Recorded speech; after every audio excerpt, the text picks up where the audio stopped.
안녕하십니까. 반갑습니다. 연일 일교차가 심한 상황입니다. 몸 관리 잘 하시기를 부탁드리겠습니다. 오늘은 누구나 할 수 있는 경혈 마찰 건강법입니다. 100세 건강치유 마사지, 오늘은 경혈 마찰인데요. 우리가 기본적으로 알고 있는 우리 몸에 있는 14개의 공식적인 경락과 361개 이상 되는 경혈들이 있는데, 그것을 침과 뜸이 아닌 그냥 손으로, 그 다음에 손가락 끝으로 이렇게 마찰하는 방법인데, 오늘 알려드리는 이제 20가지 방법 중에서 8가지만 선별해서 제가 알려드리기로 했고요. 여기 화면에 보이시는 것처럼 누구나 할 수 있는 경혈 마찰 건강법. 오늘 배우시게 될 20가지 경혈 마찰법. 이것은 이제 최일번 교수가 정리하신 내용인데요. 이 가문의 오랜 세월 누적되어 온 비법입니다. 이 비법을 공개하셨는데, 이 집대성에 놓은 이 비법을 장근호 선생님께서 번역하셔가지고 경혈마찰 건강법이라는 제목으로 행림출판사에서 출간됐습니다. 참고해 주시고 그 내용을 잘 참고하시기를 바라겠습니다.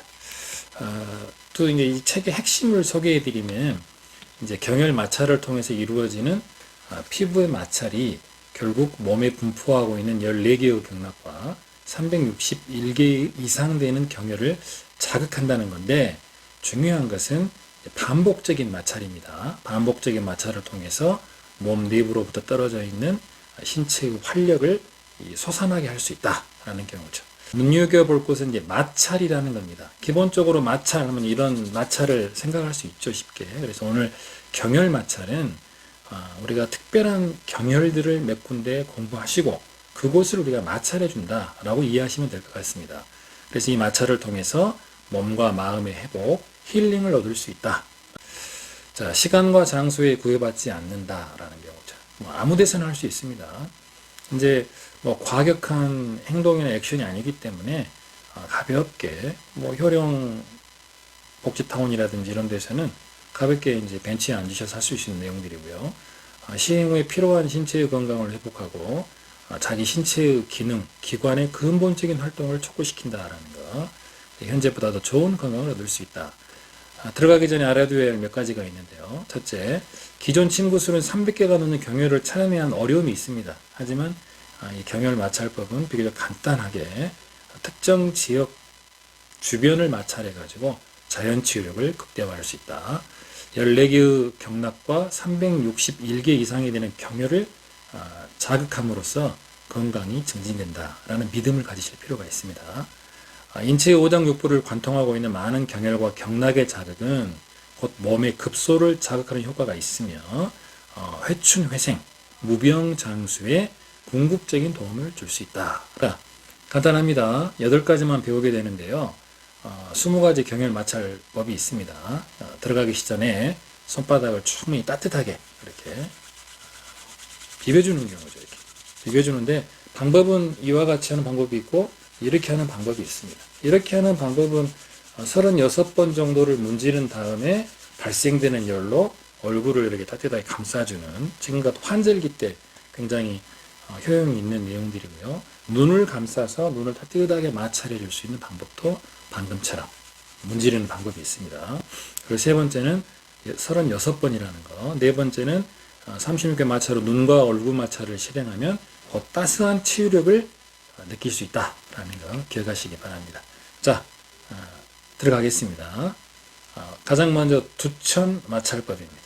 두천 마찰법은 먼저 양손바닥을 36회 문지른 다음에 여기 나와 있는 이제 머리를 전면부에서 후면부까지 이렇게 뒤로 밀어주는 내용들입니다. 이렇게 계속 이렇게 해주시는데 36번 정도를 반복해 주시는 거고요. 이 분명한 것은 시작하는 이 머리카락이 시작되는 전발제라고 합니다. 여기에서부터 후발제까지, 후두골 아랫부분까지 분명하게 뒤로 그어 주셔야 되는데, 이렇게 문질러 주시면은 고혈압, 그 다음에 머리가 어지러운 현기증, 그 다음에 신력저하, 정력저하죠. 대머리 예방에 탁월하다라고 되어 있습니다. 36개 반복의 원칙인데, 여기에 있는 경락이 동맥, 그 다음에 그 옆에가 이제 방광경락이 있습니다. 그래서 동맥과 방광경락을 자극하게 되면 백회, 그 다음에 후두골 바로 아래에 있는 풍부와 그 양 옆에 있는 풍지, 여기를 자극하게 되면은 두통, 현기증, 눈병, 혹병 이런데 질환들을 우리가 해소시킬 수 있다라는 경우. 그리고 이제 풍부, 풍지 아래에 보면 아문과 천주열이 위치해 있는데 굉장히 중요한 위치입니다. 뒷목이 뻐근하다. 우리가 중풍을 예상할 수 있는 그런 통증이라고 할 수 있는데요. 이런 부분들이 내가 체크가 되면은 빨리 병원을 찾아보시는 것이 바람직하다. 제가 늘 말씀드리고 있습니다. 그래서 여기 그림을 참고하시고요. 제가 크게 이제 확대해 드릴 텐데 여기에 있는 동맥과 방광경락을 자극해라. 기억해 주시기 바랍니다. 이게 두천 마찰법입니다. 자, 후두부는 굉장히 중요하다고 했습니다. 후두부 마찰법인데 목, 어깨의 근육이 뻣뻣할 때와 히스테리 증상이 있을 때 여기에 나와 있는 형태로 그대로 해주시면 됩니다. 가볍게 손가락과 손바닥이 활용되는 경우인데 처음에는 좀 어색할지 모르지만은 이와 같은 방법으로 전후로 이렇게 왔다 갔다 해주시면은 목, 어깨가 뻐근할 때, 그다음에 노이로제나 히스테리에 굉장히 효과가 있는 걸로 알려지고 있습니다. 그래서 양 손바닥을 36개 문지르신 다음에 목덜미에 머리털이 나 있는 부위 아래를 따라 문질러 주시고 힘을 주지 말고 부드럽게 목덜미 전체를 손바닥과 손가락으로 마찰한다. 여기에 있는 경락은 동맥, 그 다음에 방광경락, 담경락, 삼처경락이 있습니다. 경혈로로는 거기 나와 있는 것처럼 풍부, 암은, 천주, 완골, 풍지, 천유 이런 경혈들이 위치해 있습니다. 경혈 마찰법 이제 좀 이해가 되시죠? 이 부분들을 해주시면 된다. 머리가 무거울 때는 자연스럽게 목을 주무르거나 가볍게 두드리기도 하고 목을 좌우로 빙빙 돌리기도 하는데 한결 나아짐을 경험할 수 있다라는 거 참고하시기 바랍니다. 그 다음에 세 번째입니다. 세 번째는 귀 마찰법인데요. 우리가 지난 시간에 귀 마사지법을 통해서 배웠던 내용들입니다.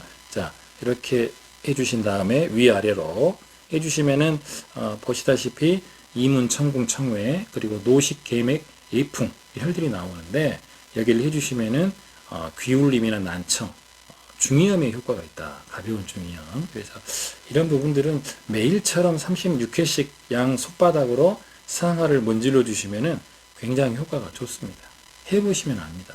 그 다음에 귀와 관련된 내용 중에 중이염과 노화 방제가 있는데 이 경우는 이제 좀 재밌는 내용입니다. 이제 이 전후로 이렇게 왔다 갔다 하는 경우인데요. 이와 같은 방법으로 왔다 갔다 하시고 뜨거워질 때까지 이각을 정성껏 문지르네요. 정성껏 천천히 문지르셔도 됩니다. 그 다음에 이렇게 해주시면 몸의 노화를 방지한다. 그리고 귀가 먼다든가 귀울림, 중이염 등을 예방할 수 있다라고 되어 있고요. 그 다음에 이제 명천고 방법이 좀 특이한데 이것은 가운데 손가락 위에 집게 손가락을 올려놓고 힘차게 튕겨주는 경우인데요. 이렇게 위로. 자, 이렇게 하시면 좀 소리가 들리신가요? 좀 이 귓볼이 뒤에 입의 부분과 닿으면서 나는 좀 청명한 소리가 들립니다. 이렇게 해주시면은 하루에 10회 정도 되풀이하면은 노화 방지와 강정, 이제 정력 부분과 관련이 되어 있는 부분들인데 귀의 염증을 예방하는 방법인데요. 이각 전체를 손가락으로 가볍게 비벼주는 방법은 아주 단순한 방법이 있고요. 그 다음에 이제 귓구멍 주위에 손가락으로 누르듯이 비벼주는 거 다 좋습니다. 세 번째는 이제 집게 손가락으로 귓구멍에 집어 넣어서 10회 정도 후벼줍니다. 후벼. 돌려주셔도 되고요.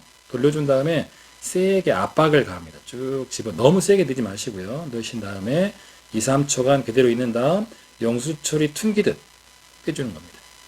네, 아시겠죠? 너무 세게 찌르지 마시고 가볍게 압을 주신 다음에 2, 3초 후에 빼주는 방법. 이걸 너무 세게 하면 귀가 이제 심한 자극이 될 수 있기 때문에 아주 가볍게 반복해 주시면 중이염과 난청에 효과가 있다 되어 있습니다. 자, 코가 막히는 증세. 이건 제가 수업 시간에 늘 강조해드리는 방법이고 특히 요즘처럼 일교차가 심할 때는 굉장히 중요한 건데요. 여기 비진구 마찰 부분 콧끝 양쪽을 36회 상하로 문질러줍니다. 가운데 손가락이 닿으면 도움이 됩니다. 감기, 코막힘, 비염, 축농증, 안면, 신경, 마비까지 도움이 되고 집중력과 두뇌 활동을 촉진시킵니다. 여기는 대장경락이 흐르고 있고 콧구멍 양옆은 영향혈입니다. 여기를 해주시고 엄지와 집게손가락으로는 여기를 주물러 준다라는 거 기억하시기 바랍니다. 중요합니다. 감기, 코막힘, 비염, 축농증 심할 때는 굉장히 힘들게 하잖아요. 그 다음에 7번째, 양손 비벼서 손이 더워진 다음에 이진구 마찰을 36개 실시하는데 콧구멍 아래쪽 인중입니다. 인중의 윗부분 수부혈인데요. 이렇게 해주시면 따뜻해지는데 심지어 요통에도 효과가 있다. 요즘 감기가 지금 코로나와 확산과 더불어 유행하는 계절인데 그렇게 어렵지 않는 동작 아니겠습니까? 이렇게 36회 정도 쭉 해주시면 여기가 따뜻해집니다. 따스해진데 그게 이제 감기 예방에 도움이 된다. 코막힘 비염 치료에도 효과가 있다라는 거. 콧등을 이렇게 쥐었다 놓았다 하는 방법과 집게손가락으로 콧등을 이렇게 빙빙 돌리듯이 마찰하는 방법도 있는데 손을 깨끗이 씻은 다음에 하시면 됩니다. 여기에 있는 혈들이 수부혈, 화요혈 나오는데요. 이 혈들은 중풍 치료와 감기 예방에 도움이 됩니다. 그리고 마지막으로 다섯 손가락 마찰법인데 이건 우리가 손톱 자극법, 손가락 돌리기법에서 익히 제가 말씀을 드렸었는데 특히 심장 부분이 안 좋으신 분들은 심장 발작이나 심장에 두근거리 있는 분들은 이 새끼손가락 마찰이 굉장히 중요합니다. 평소에 그냥 습관적으로 이 새끼손톱을 자극해 주시거나 주물러서 마찰을 해 주시면은 심기능을 굉장히 건강하게 줍니다. 이게 심장 경락이 흐르고 있어서 그런다라는 경우인데 심지어 심장 기능을 강화시켜 주는 것과 동시에 노화 방지와 비행기, 참을미에도 탁월하다라고 되어 있기 때문에 한번 시간 나시는 대로 손톱을 눌러주시는 것 자체가 의미가 있고 특히 새끼손가락을 자꾸 만져주면 도움이 된다. 다음 시간에 다시 뵙도록 하겠습니다. 오늘 수고하셨습니다. 고맙습니다.